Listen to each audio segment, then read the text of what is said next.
Hi, everyone. Welcome to Forget Me Not Radio, the podcast where we discuss taboo topics and other issues society would rather silence. My name is Amy, and I'm your host. Today, I had a conversation with Alexandra Galviz, better known as the Authentic Alex, who was recently named one of the top voices of the UK for LinkedIn. Her mission is to spread a message of authenticity and vulnerability. Today, she shared with me how that mission came to be and how she is using LinkedIn to support others in being their authentic selves. For more information on Forget Me Not Radio, you can visit us at amydomit.com/podcast. There you can learn about upcoming episodes and guests, as well as support this project through patreon.com or through PayPal. We love your support. It keeps us going. Subscribe to us on iTunes or YouTube to stay up to date with the newest episodes. And if you are already a subscriber, we would love to have you rate and review us. Your feedback is important. Thank you for joining us. I will see you on the other side.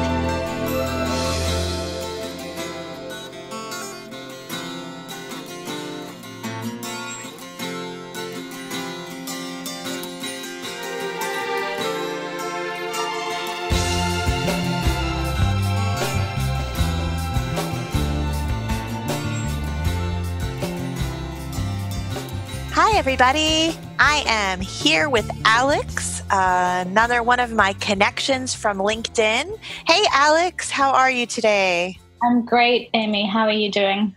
I'm doing very good. Thank you.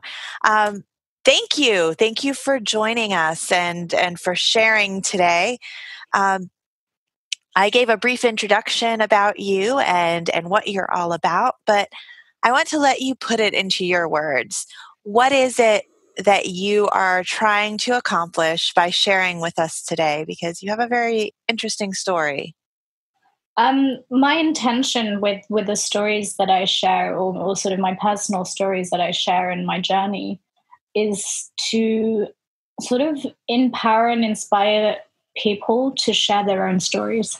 Because I find that when you share your own story, you really open up the possibility to other people that it is, one, eventually possible to overcome whatever sort of story that is and obstacle, be that may. And then two, that you enable yourself to share that story, which is a rather cathartic process, but also then inspire someone else to do the same. And for me, that's a ripple effect that can go vastly across the world. Definitely. That's a big piece of what this podcast is all about. I started sharing my story, but it did inspire others to share their story. But beyond that, it also helped me connect to other people like you who are doing the same thing. And when we come together, you can just see how many people are affected and how many more people are comfortable sharing and talking and letting others know that, hey, you're not alone in this. Whatever this is, you are not alone in it. Yeah, exactly. It can be a lonely place when you're sort of with your own thoughts and stories, but once you start to share, you realize that actually there's a whole lot of people out there going through the same things. Definitely. Well, let's talk about your story. I want you just to kind of basically do that whole, start from the beginning. Tell us, where you were and what you've experienced. And ultimately, I want to get to where you are today, which is actually a really awesome place. So go ahead and let it share. Okay. So where do I begin? I am half Colombian, half Moroccan, and I grew up in a sort of single parent, low income family. And I sort of had it ingrained in me from a very young age that success was important. and success was a very societal and sort of traditional definition for us. And I was incredibly ambitious, and am still, but in a very different way now. But I went to university, and I studied, and I did a lot of internships in the city, and was always very much ahead of my peers from an outside perspective, not from an academic one. So I was always working part-time jobs and interning and gaining experience. And I graduated. I studied French in London, and then I did a year doing international business in France. And I went into the world of finance, and it's something that I'd aspired for many, many years, and sort of what I was targeting, and it was a big goal of mine. And sort of one of the biggest goals actually was that I was working towards was, by the time I'm 30, I want to be earning X amount of money. I want to be working in the city. And I want, to be in a management position. And what happened is that by the time I was 24, I reached that goal. Oh, wow. And yeah. Yeah. I want to say congratulations, but I'm not sure yet. So I'll let you continue. Yeah, that's a huge accomplishment. Thank you. I'd pause on that congratulations just yet. But in the process of doing all of that, the minute I got that job, I sort of realized that there was something fundamentally wrong. And very quickly, I'm someone that sort of doesn't tend to sit around and wait in my discomfort. Like if I sense there's something wrong, I have to fix it or like find out what's wrong. So I kind of set myself on this personal expedition of personal development, trying to figure out what it is that was wrong, and if I didn't want to be doing that job, what should I be doing? And if the finance industry wasn't for me, what industry would be? And it took about a year to figure all of that out. But in the processes of sort of figuring that out and having this incredibly high-pressured corporate job with a lot of responsibility at a very young age, I had a bit of a mental breakdown and went through a period of depression and was suffering from anxiety and stress. And it sort of all came crashing down at the same time.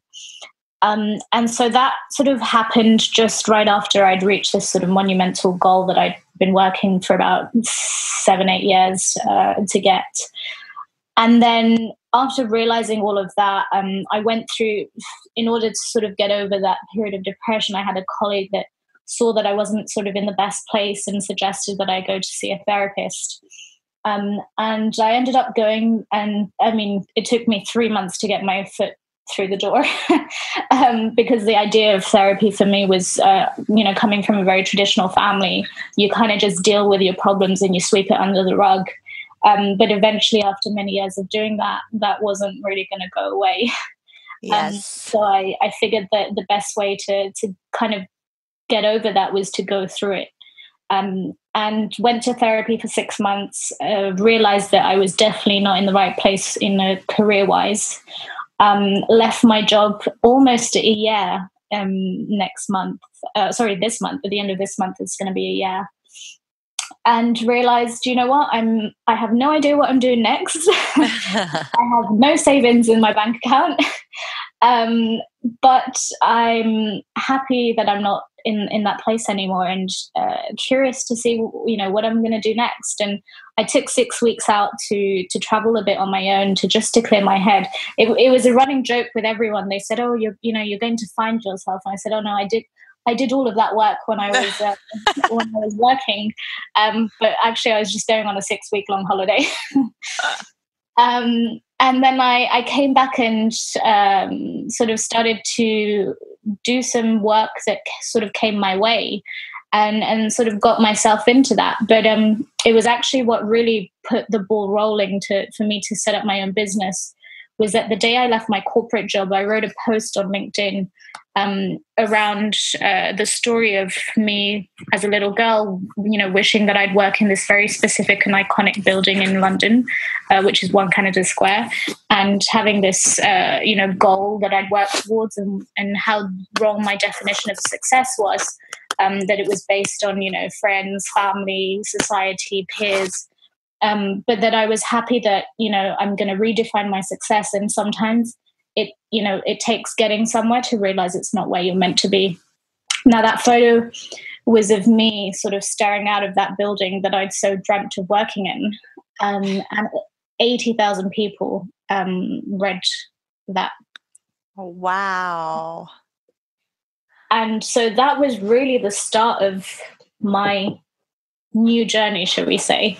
And what I realized very quickly was that there was a need and an interest for people to, one, hear that story and to share it or comment with their own story. And the engagement and the messages I got off the back of it were just sort of, I was mind blown because, I'd been writing content on LinkedIn for already a year and a half when that happened, but very much on sort of career development, personal development. But this one I wrote from a place of vulnerability and a place of sort of bearing my soul with whoever was going to read, not knowing that many people were going to read.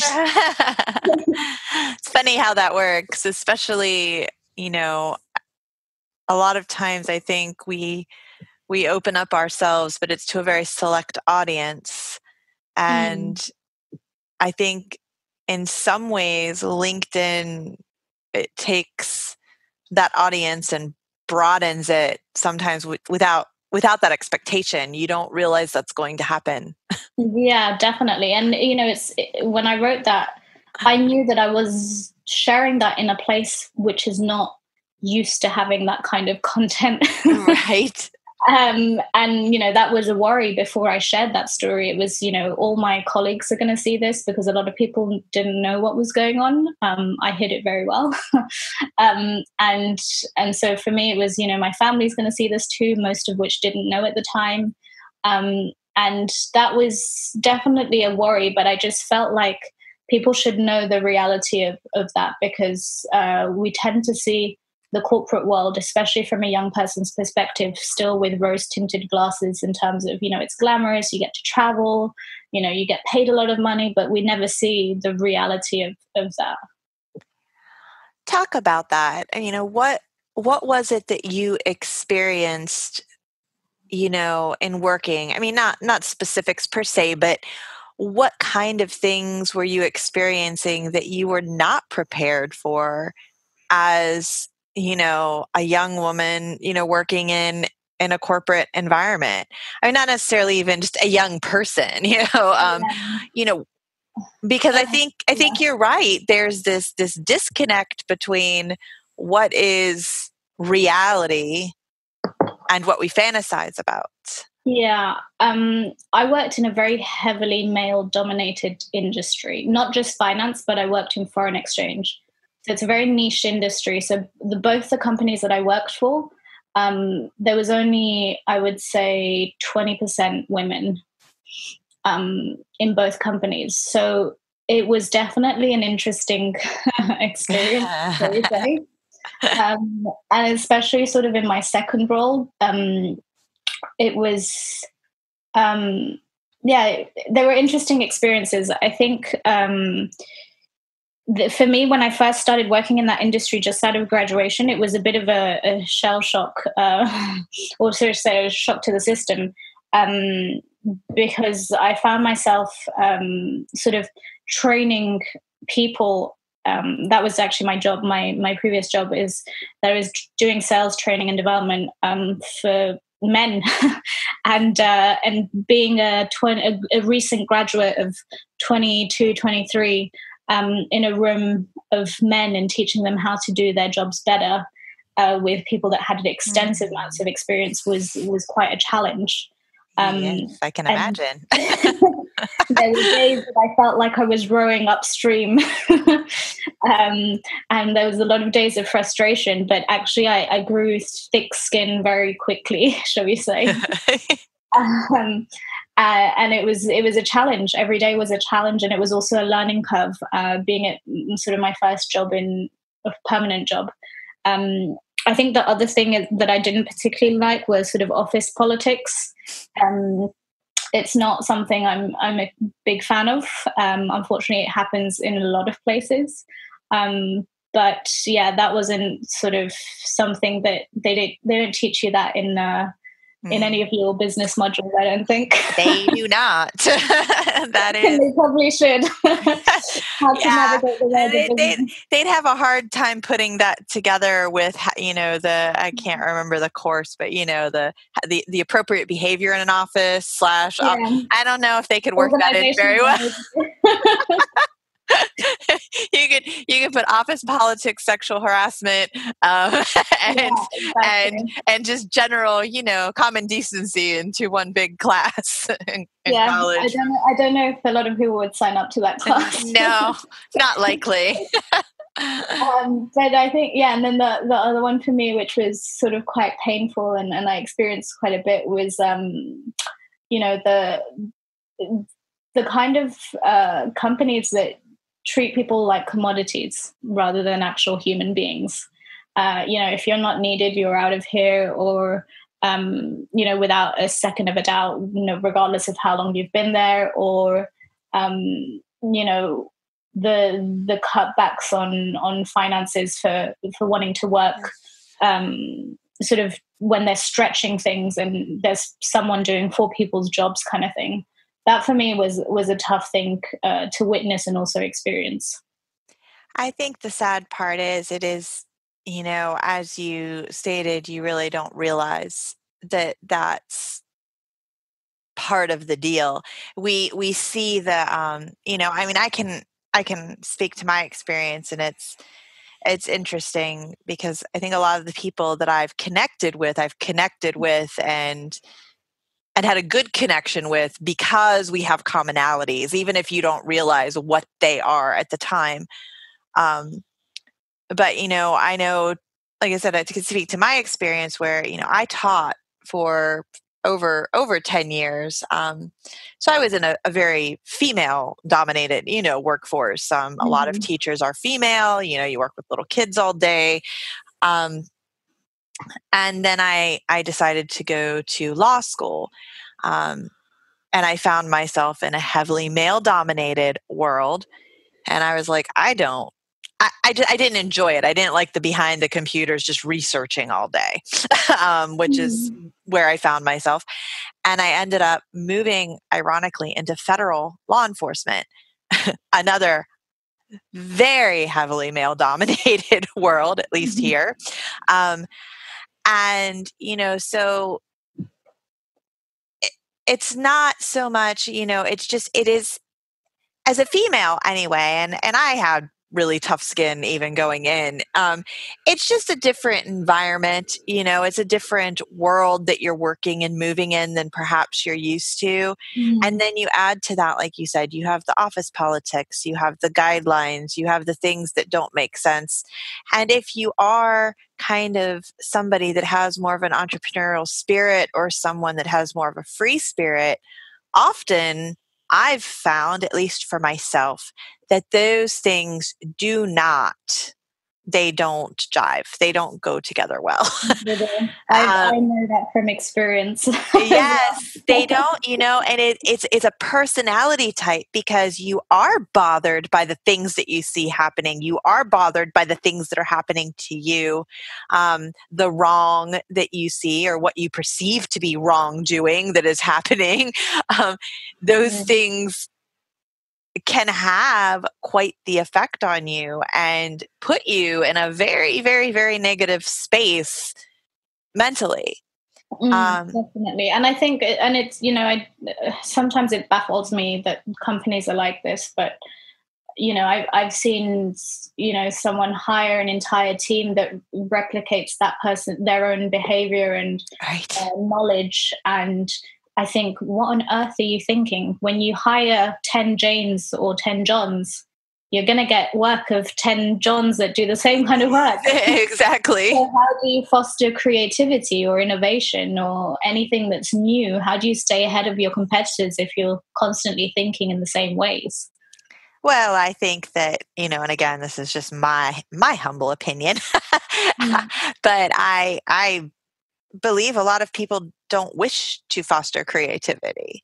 I think oftentimes they hire, or put together a team that is like themselves or is maybe the opposite of themselves in a way that they can keep that control or management over the team because they don't want to lose their place. They don't want somebody to come up and over them per se, Completely agree.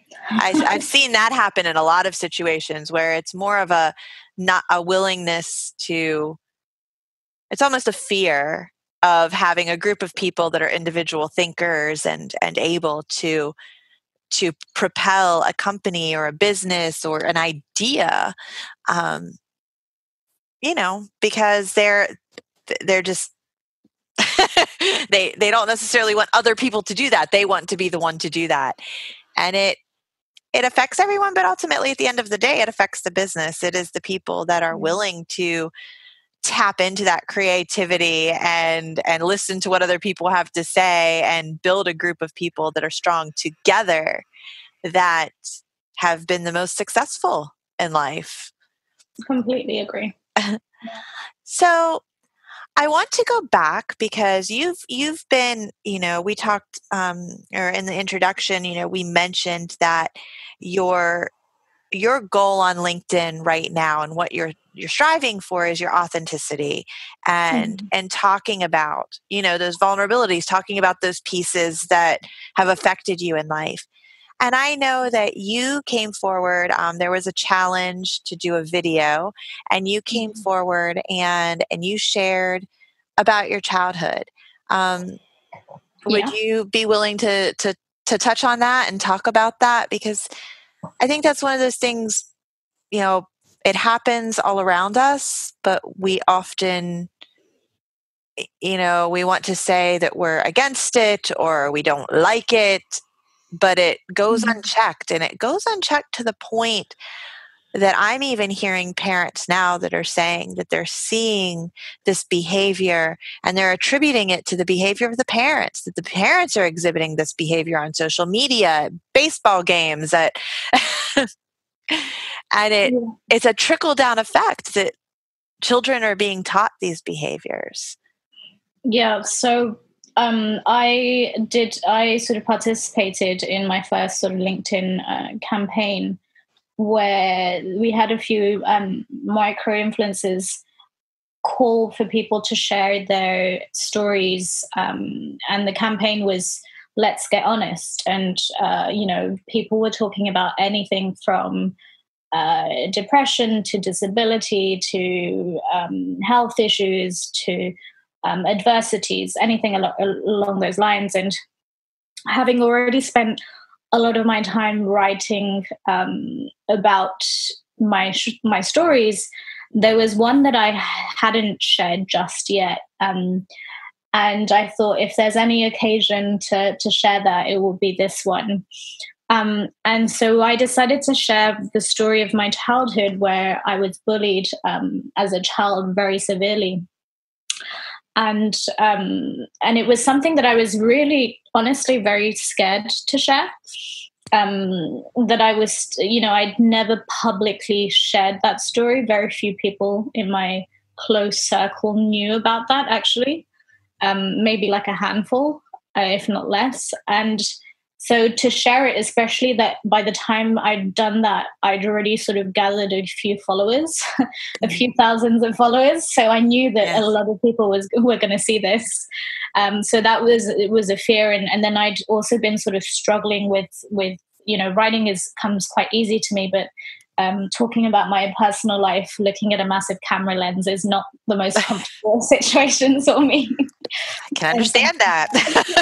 Something that I've had to get used to. And so I think that was my second video, if I'm not mistaken, and still very new to the whole thing. So the story was around how, as a child in the UK, you had to move from schools once you reach sort of 10, 11. And I got to a point where I was about to move schools, but there was no school. There were too many kids for the amount of school places, which is an issue that happens every year in England. And my mum took the decision that in order to not send me to this one school that I managed to get into, but which was very sort of in a very rough neighborhood and had the tendency of having a lot of incidents with the kids, she sent me away to France. And I spent a year living with a host family. And when I came back, I managed to get into a school again. It was in a different sort of rough part of town. And I didn't fit in the slightest. It was funny because in France, I was the English girl. And when I got back home, I was the French girl. And I I'd started in the second year of secondary school. So by that time, a lot of the friendship groups had formed. And I was struggling to find my place within any of those friendship groups. And I, like I said before, I've never been academic or academically brilliant. But when it came to hard work and effort, I would tenfold on anyone. So I ended up being inadvertently quite a lot of teachers' pets because in France, education system is incredibly strict, and I came back very disciplined and very sort of respectful of teachers and that kind of thing. And in that kind of part of town, that wasn't really the case. So I stood out very much like a sore thumb, and I got hassled a lot I went to an all-girls school. And I got hassled a lot by the girls. And it got to the point where I kind of kept it quiet for almost a year and a half, to the point that I kind of got to the point where it was just like, I can't live like this any longer. And I didn't want to sort of tell my mother because I just didn't want to worry her. And it got really, really to the point of just like, I can't actually go on living. Like, this is just not possible. And at the time, I'd written sort of a diary excerpt, sort of saying that, you know, I'd come to the end of my journey. I just couldn't do this anymore. And, you know, thank God my mum had actually seen it on the day after I wrote it, and straight away shipped me to the doctors. And it was actually the doctor that sort of told my mum to leave and said, you know, asked me what was going on, and it all kind of unraveled from there. But actually, you know, I was in physical danger very often. I had threats, death threats, threats that I was going to get stabbed outside of school. And it was, you know, it was a long, horrible process that I went through. And so I decided to share that story with my network. And funny enough, I did an 8-minute video, and I thought no one's going to watch the whole thing. And you know, my voice broke midway through it.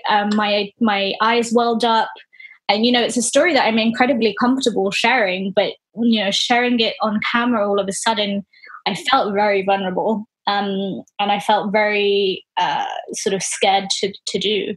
But I thought, you know what? It's something that I still think needs sharing, because despite I was, you know, a child at the time, what I say in the video is that the one thing that kept me alive throughout that whole process was the thought that I was put on the planet to do something. And that was the one single thought that kept me here. And that I'm to this day very sure that, you know, I'm getting closer towards what I'm meant to be doing, and why I'm here. And that resonated with a lot of people. And again, that video had over 60,000 people view it. There was, you know, hundreds of likes and tons of comments. But the one thing that I just didn't expect whatsoever, that caught me massively by surprise, were the amount of parents that said, tonight I'm going to show my kids this. That's awesome. Yeah. And that was just something that didn't cross my mind. It just didn't, you know, I always never, like, I never know who my audience is going to be, if that makes sense. Oh, you know, yeah, definitely. Which is kind of what we were talking about earlier. But when I started writing on LinkedIn, I was very specific with my target audience. I wanted to speak to 18 to 22-year-olds like that just after they graduate, and kind of help them guide their careers and what to do and what not to do. When I then did the post around leaving the corporate world, that just, my audience completely blew up, and it was anyone of any age, of any country, ethnicity, etc., culture. And then when I did that post, again, that was a whole new audience, because it wasn't necessarily the people that I'm connected to, but it was the kids of the people I'm connected to that were watching it. And that was just, I think for me, it was a very touching thing that I just absolutely never expected. And I realized, that even though people might be adults, people that have gone through that still live with that pain to some extent. And I remember very, very vividly this one guy that I'm still very good friends with through LinkedIn, who lives on the other side of the world, and I might never meet him again. But he messaged me and he said, I went through exactly the same thing. And he ended up doing a video based on my video, and shared his story. And he's, this grown man that, his voice breaks and ends up crying on the video and then still shares it. And I thought, you know what? Wow, like that to me is precisely why I bare my soul, because, having someone else find the courage to do that too, off the basis of something that I've said, to me is just someone in his network is going to see that, and the same thing's going to happen. Exactly. And it's such, that topic, that the concept of bullying, I tell people all the time, just in regular conversation, we can't think that bullying has ended. I don't know, about the UK or, in Europe in general, but I know here in the States, it's anti-bullying, there's no, zero tolerance, anti-bullying campaigns, anti-bullying posters, anti-bullying, assemblies. And yet, no matter how much you're talking about it to this vast audience, it's still happening. It's still happening every day to millions of kids everywhere. Mm-hmm. When I did TEDx, there was a guy who he was, I don't know his exact age, but he was, I believe, a junior in undergrad. So he was in his, early 20s. And he did his talk on his experience with bullying. And he made such an amazing point. And we've been, like you and I, we've been playing tag, trying to get him on the show.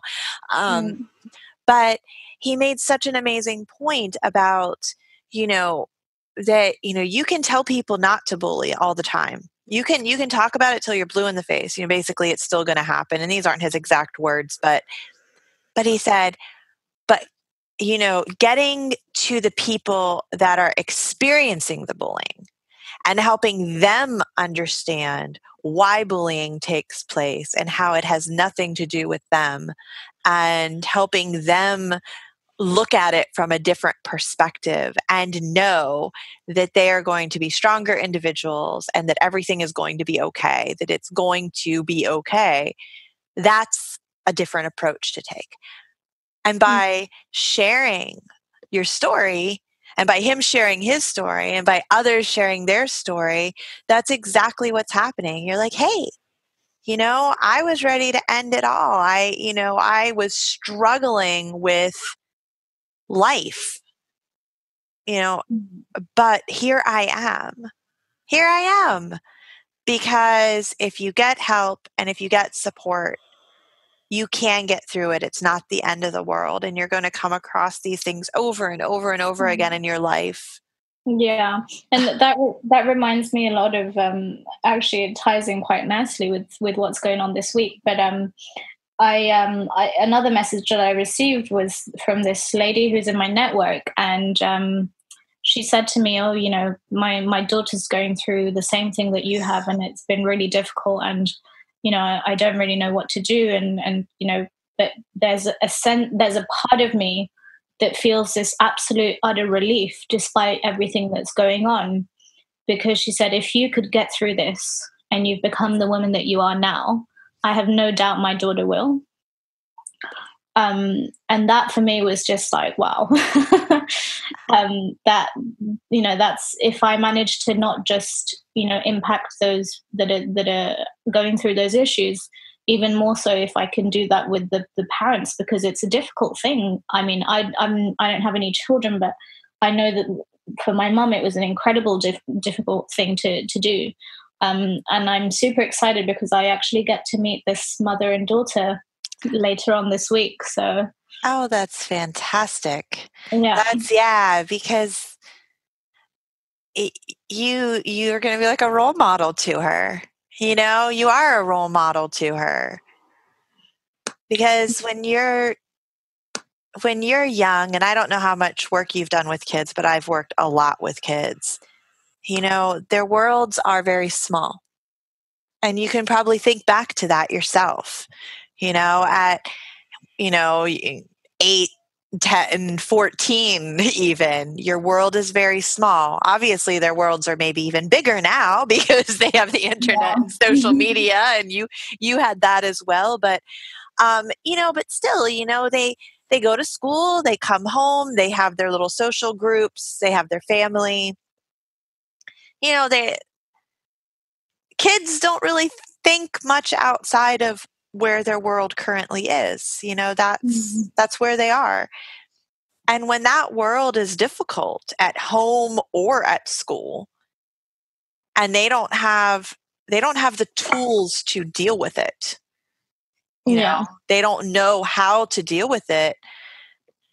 It can be debilitating, obviously. And again, just knowing that you can get through this, and getting some tools for actually dealing with it, and hopefully some therapy or some guidance, or positive role models that lets them know that this is all going to be okay. It's all going to be okay.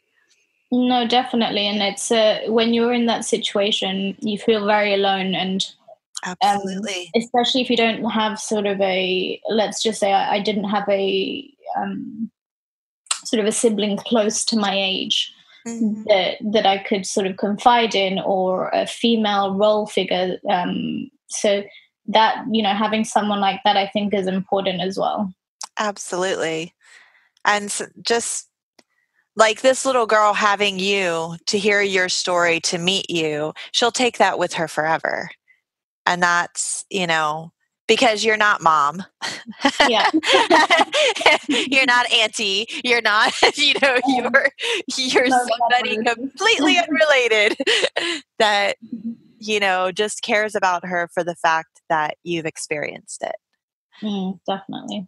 So I want to take that a bit further.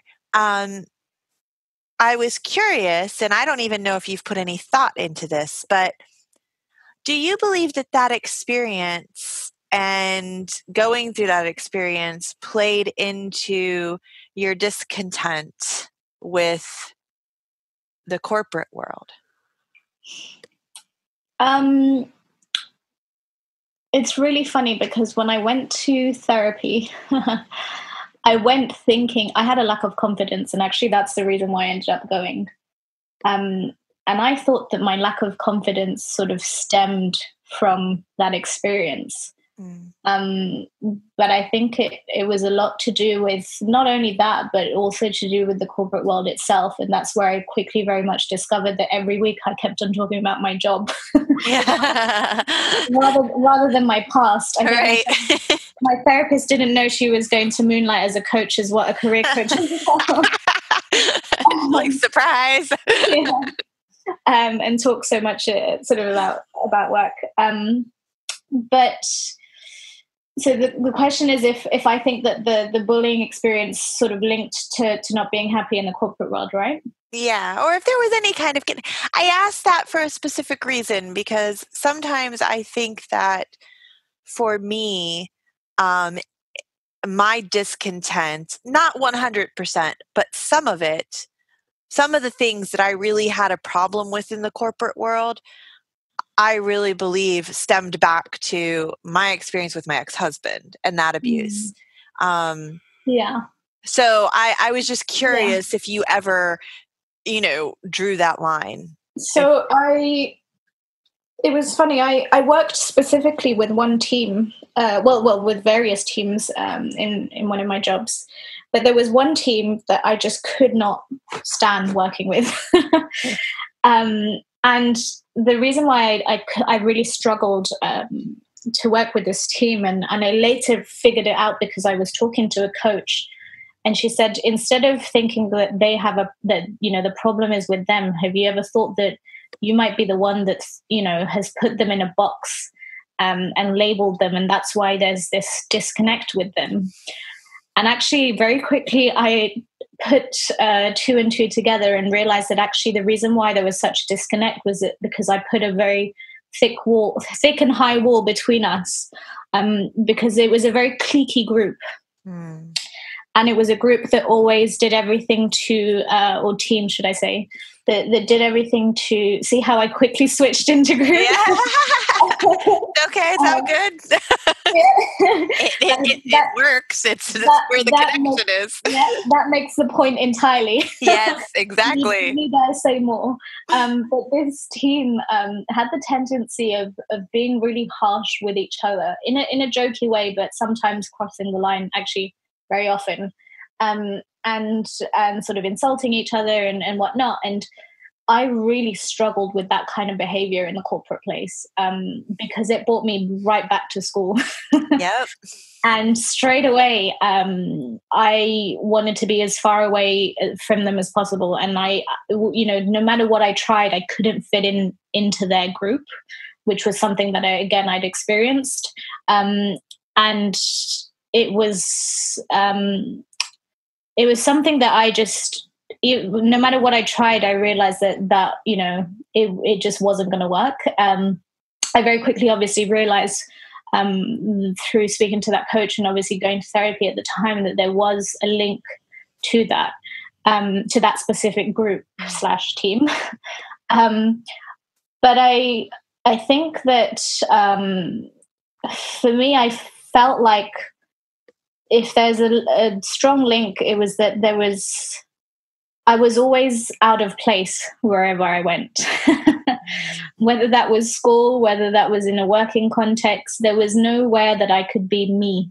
And very few places where I could find people that were like me. And that were unique and that, shone, brightly, and people that were quirky and different and stood out for maybe the wrong reasons in a good way. Mm-hmm. And so I think for me, that was the biggest release when I left the corporate world, is that, finally I can be me and I can do me, and there is a me. I haven't lost my identity. Absolutely. I love how you phrase that. I'm over here going, yes, yes, yes, yes. Those people do exist. Those people do exist. But guess where they are not? In general, they are not in the corporate world. And when you do find them, they've probably been beaten down and yes, into a box. Yes. It's funny that it's interesting that sometimes it takes other people, particularly those with some kind of therapeutic background, to bring that concept to light for us. I hear you speaking, and I know one of the things that one of my therapists had said to me was she actually told me I was putting myself into boxes. She says, you're putting yourself into this box, and it's labeled work, and this is how you have to be at work to be accepted, and this is how you have to be with your family to be accepted, and this is how you have to be in this group to be accepted. She says, where's like the real Amy? Where is she? She's... That's funny. That literally threw me back to my first ever session. And I walked into the room, and obviously the first question is, so why have you come to see me? Yeah, right. You're like, And I turned around to her and I said, well, I have a lack of confidence. And I was talking to a colleague about it. And he said, maybe it's linked to something in the past, considering he knows a bit about my past. And he suggested that I go to therapy because he's been. And if I have to think about why I don't have any confidence, well, this happened to me at school whilst I was pointing at my fingers one by one. This happened to me at work. This happened to me in a relationship. This happened to me with a family member. And she just turned around and she went, do you realize how you've just compartmentalized your entire sort of life and Yes. different people? And I thought, oh, yes, here we go. But it's somewhat ironic in a way. I still find myself battling sometimes daily, which is really annoying to me, that we feel again, it comes full circle in a way that, this is why I developed this podcast because in talking about domestic violence and the work with Forget Me Not, there was this transition where, but there's all these other areas, this domestic violence, that was my experience, but there's all these other areas that we as a society are not talking about. And another one to me is the fact that we do force ourselves to compartmentalize because it's almost like I think that we are taught or we feel the need, or maybe it's somewhere just in our DNA, I don't know, but that we attribute everything has to have a cause, everything has to have a reason. There are certain ways that we have to act in certain situations. And I mean, yes, there is truth to that, obviously. But sometimes it's okay. It's really okay to just be who you are. At the end of the day, we really don't owe it to anybody. We don't have to be a certain way. But again, if you look at the way that society is set up and school preparing us for the workforce and the workforce preparing us for I don't even know what, but it's all about boxes. You put on this hat, and how many times are we told that even when we're dealing with something at work? You put on your work hat and you go to work, and you leave home at home and work at work, and then you come home, and life doesn't work that way. Yeah. Life does not work that way. And I think some people we're really not willing to accept that, which, causes some problems.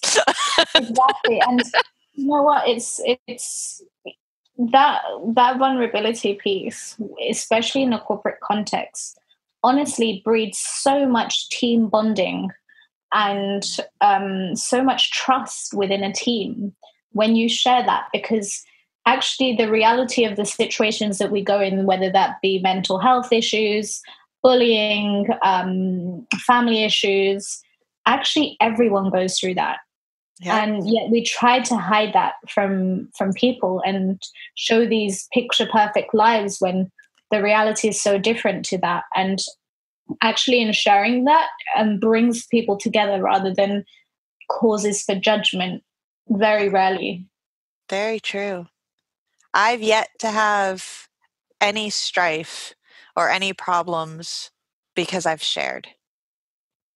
Yeah. And the only people that have ever taken anything, taken it the wrong way are people that are dealing with their own issues, I believe. I was about to say that. Yeah. They take it out of context. Or it's when you're challenging what they believe in. Yeah.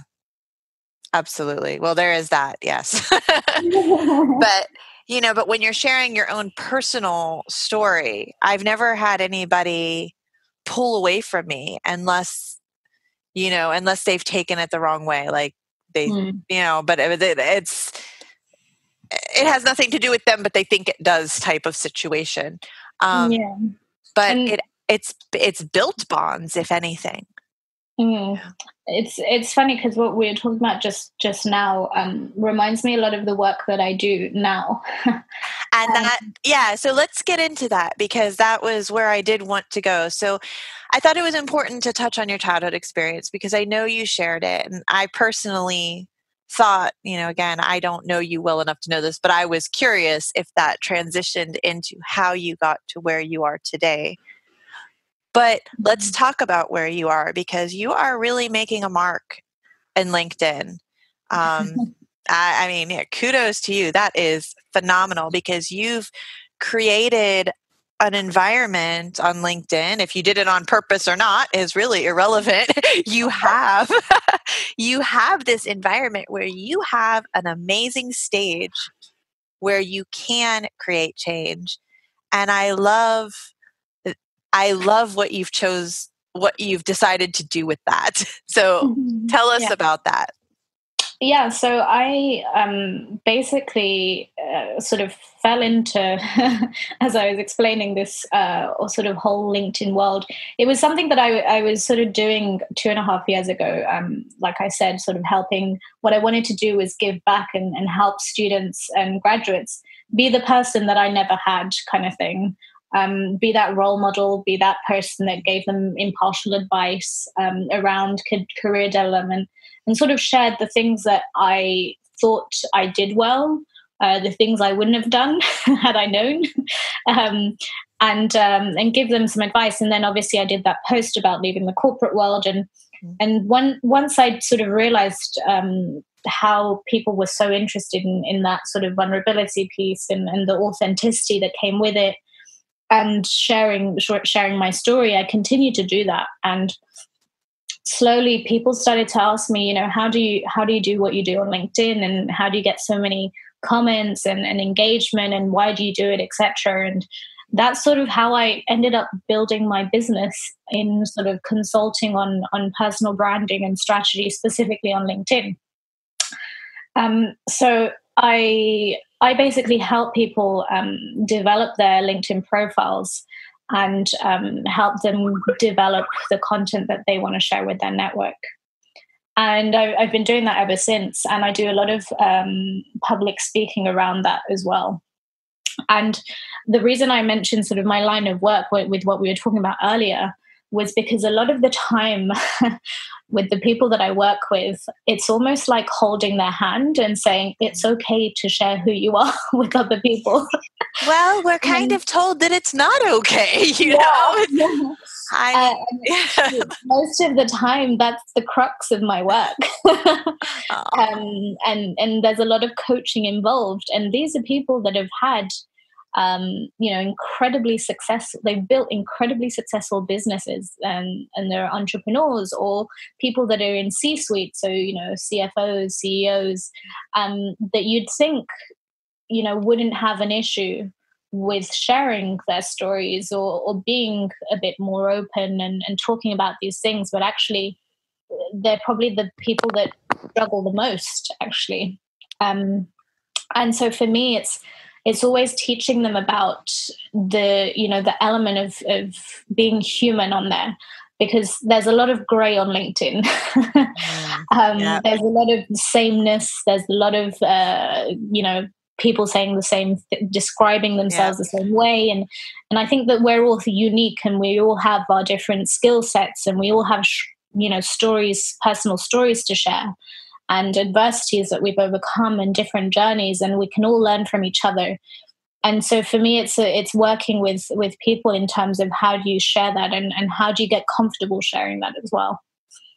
And it's a different environment. I mean, I haven't experienced it personally, but I do see that there can be a lot of judgment. And I think it's just like any social media space. You have a lot of people, so there are people that are going to say things that they probably should not. So it feeds that. So getting that opportunity, or having somebody that's out there saying, yes, it's okay to be who you are, and not everybody has to agree, or not everybody has to jump on board, but it's okay to be yourself, and you're going to attract the right people it's a much needed piece.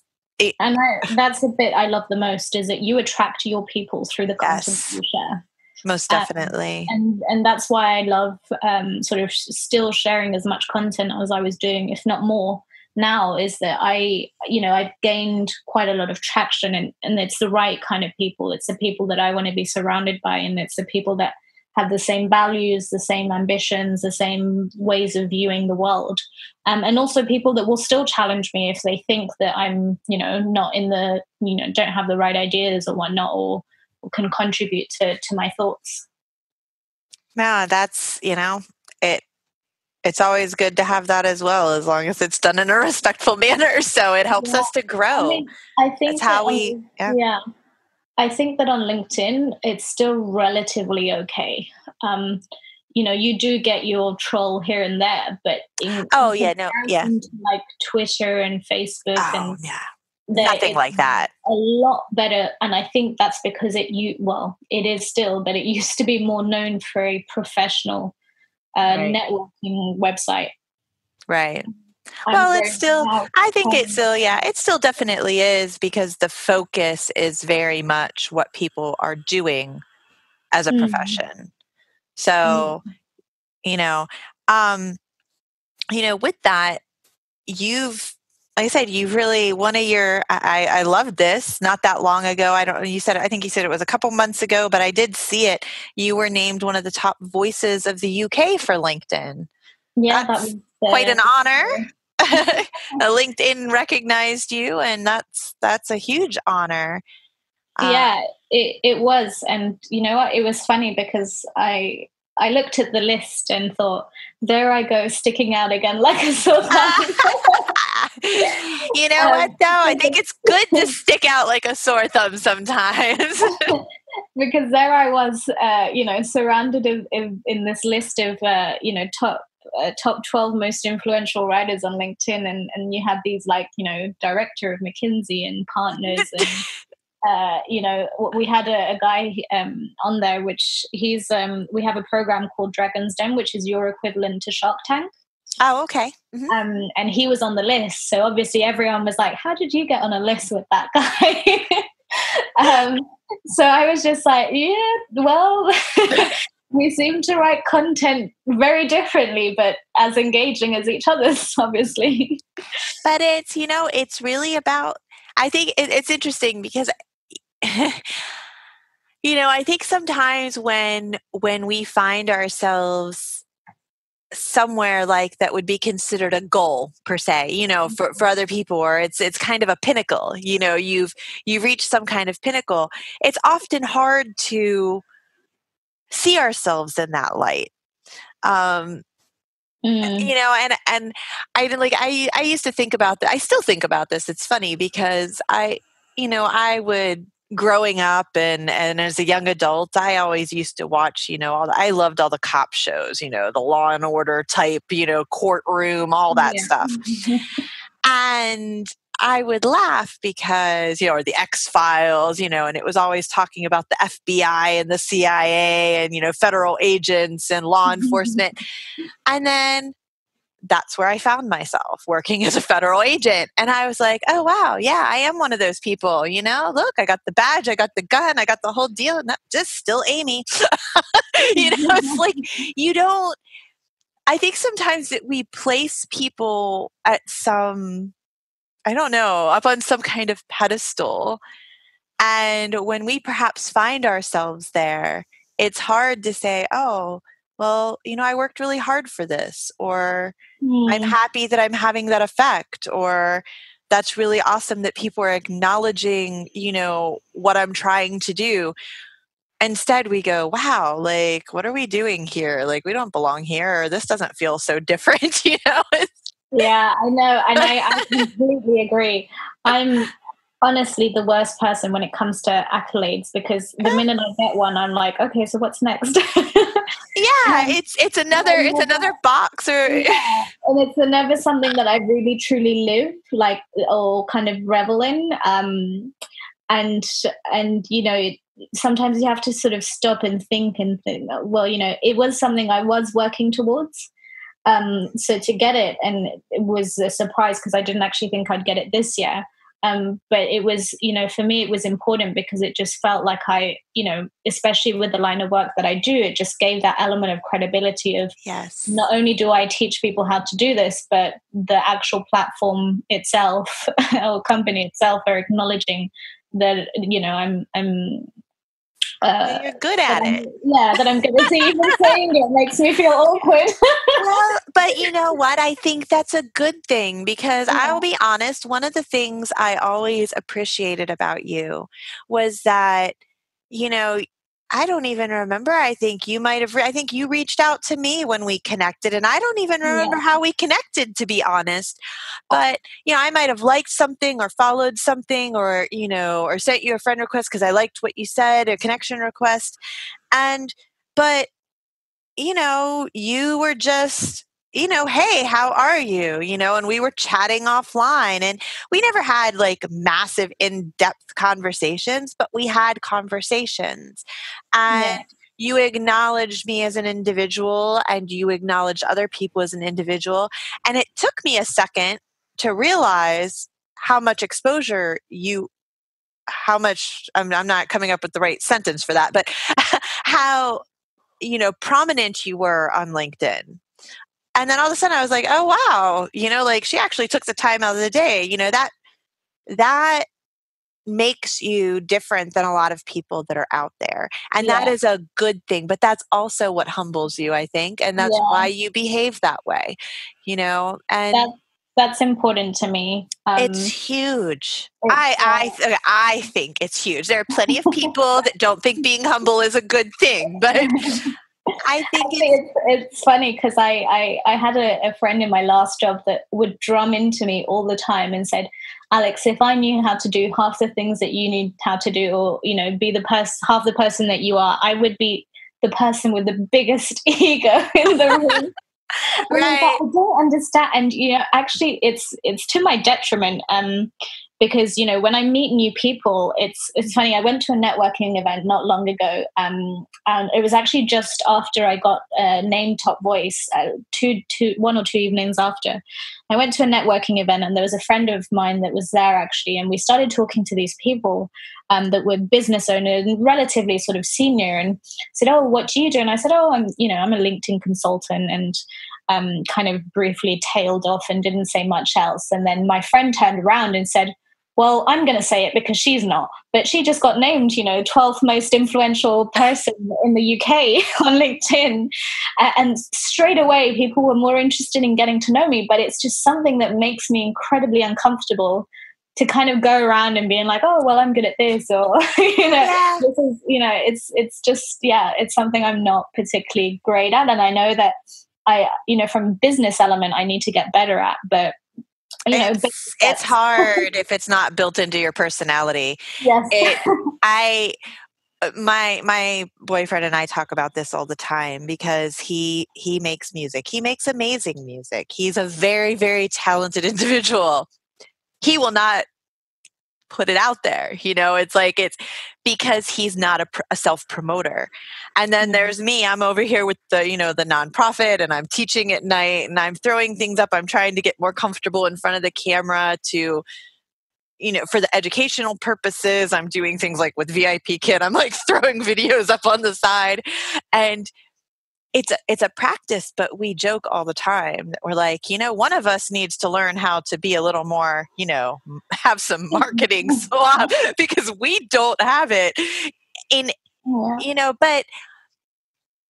but we love what we do. And ultimately at the end of the day, I think that attracts the correct people, and that brings in the correct people, and it connects you to the right people. I think so, because, for me, what I love about what I do now is that I get to choose who I work with. Precisely. So, and I actually don't work with everyone that comes my way. But it's, and to me, that's important because, I always say to someone, when I first started out, I turned down a client and someone said, but you're just starting out. What on earth are you doing? And I said, well, if I accustom myself to working with people that I don't want to work with, if I just accept one, it gives me the excuse to accept anyone else. And I didn't leave a job working with some people that I didn't particularly want to work with to now work for myself and hit and work with more people you don't want to work with. Because I need to pay the bills. Precisely. I'd rather eat pasta for a month and and not do that. And that's a great thing. I get to work with people that sometimes, very quickly after I started, I thought, God, I actually feel privileged to work with these people because I'm learning as much as I'm teaching them. And to have that in a job is, especially a self-employed job, I find incredibly rewarding and privileged. Absolutely. And I think that's huge, having that freedom to be who you are, who you want to be, choosing how you're waking up each day and what you're doing with your life is very, very important. And I think success comes with, like you said, just attracting the right people, the right clientele. You're not getting propelled into something based on being something you're not. Yeah, and don't get me wrong. There's a lot of people that are going to look for, I want to work with the best and the people that have the highest stats and, the people that got named in Top Voice. That's actually not the people that I want to work with. Precisely. I couldn't really care less if people are going to pick me based on that.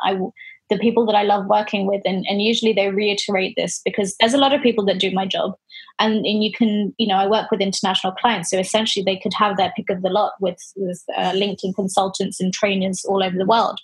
But the ones that come to me and people that have shopped around say, the one thing that differentiates you is that you have an authenticity and humanness that a lot of people don't. And essentially from a sales element, people buy people, and I want that to reflect in my profile because I want to work with people that I want to work with. So they come to me essentially to do the same thing I'm doing.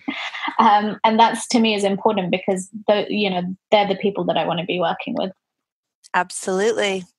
I think, like I said, I have no doubt in my mind that you will continue to do well. And I really do love and respect how the spin that you've taken on it, or the approach that you've taken with the authenticity and the vulnerability.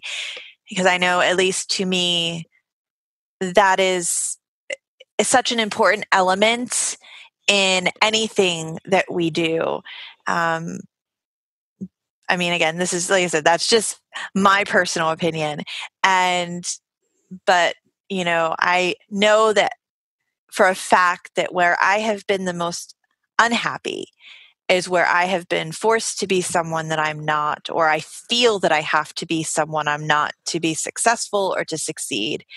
And, just having more people out there that are sharing what their trials and tribulations have been, that are talking about the things that people don't want to talk about, and that are saying, hey, you know what? It's okay to be who you are. It's okay to be honest. It's okay to share your faults. It's okay to have a bad day. It's okay sometimes to stay in bed all day and rest because that's what your body needs. It's okay to do that, and move forward and be who you are and focus on your strengths. And you will reach the right people and have the right effect when you are 100% just you. Yep. No better version. Exactly. Well, thank you so much, Alex. Is there anything that you would like to, leave everybody with before we wrap it up today? Any tidbit of knowledge? Good question. Give me 2 seconds and I'll think about that. I think that, a lot of the things that I get asked is, how do you get started doing that? How do I get started sharing my story? How do I, go about it? And I say, don't jump into the deep end straight away. Just dip your toe in the water. That's my advice for anyone looking to sort of share their story from a place of vulnerability, because I know it can be scary. And, I started off writing and was relatively unknown until sort of this past year that's gone. So sharing bits of your story and then eventually coming out with more and more stories is probably the best way to go, which is what I did, that it was sort of gradual rather than people expect that they have to bare their souls straight away. And that's not the case. And just doing that first step, or even if it's just sharing with someone else that you know, not necessarily online, can lead to great things. That is excellent advice. Excellent advice. Same here. It took me 5 years of very slowly putting things out there. So, and be patient. Don't be too hard on yourself. Absolutely. It will come out when the time is right. I love it. That's really great advice. People need to heed. So, well, thank you so much again. I really appreciate you taking the time. I appreciate you sharing. I know sometimes I know you've had more practice, but I know that again, from experience, that anytime you talk about things that were once hurtful, it touches a piece of you when you do it. So thank you for going there with us, and thank you for all that you're doing. I appreciate it. Thank you for having me. No problem. I'm glad we finally got to connect. Glad to. All right, everybody. So thank you for joining us today, and we will see you next time. Have a great day.